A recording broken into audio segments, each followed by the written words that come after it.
খালি বাংলাদেশের দিকে তাকালে হবে না, আমাদের আশেপাশে যেসব প্রতিবেশী রাষ্ট্র আছে তাদের দিকে তাকাতে হবে, তারা কি কি মেজার নিয়েছে।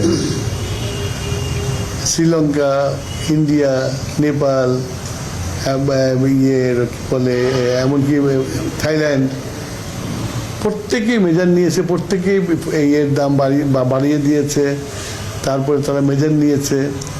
সেইখান থেকে আমরা তেলের দাম বাড়াই নেই, আমরা সরবরাহ কমাই নেই, আমরা সরবরাহ করে যাচ্ছি।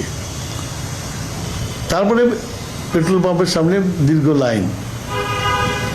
তো ভাবছি এখানে প্রত্যেকেই কোঅপারেট করতে হবে। আমিও মানে জনগণের কাছে এবং যারা নাকি গাড়ি চালায় তাদের কাছে আমার একটা আহ্বান থাকবে যে আপনারা প্রয়োজনের বেশি তেল নিয়েন না।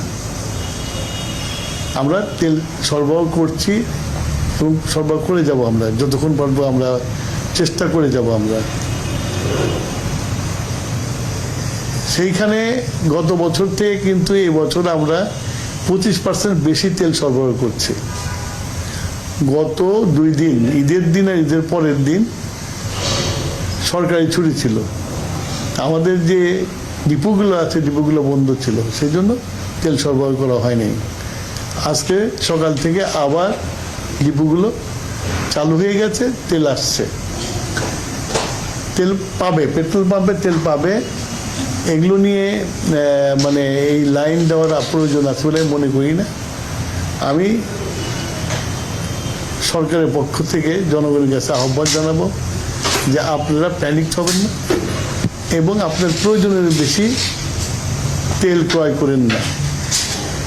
যতটুকু পর্যন্ত ততটুকু নেন।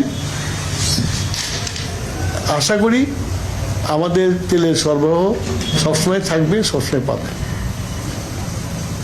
প্রয়োজনের বেশি তেল নিলে, স্টক করলে ভিড় বাড়বে, লাইন বাড়বে। সেই জন্য সবারকে সচেতন হওয়া দরকার। এটা তো বাংলাদেশ সরকারের একার সমস্যা, সারা পৃথিবীর সমস্যা।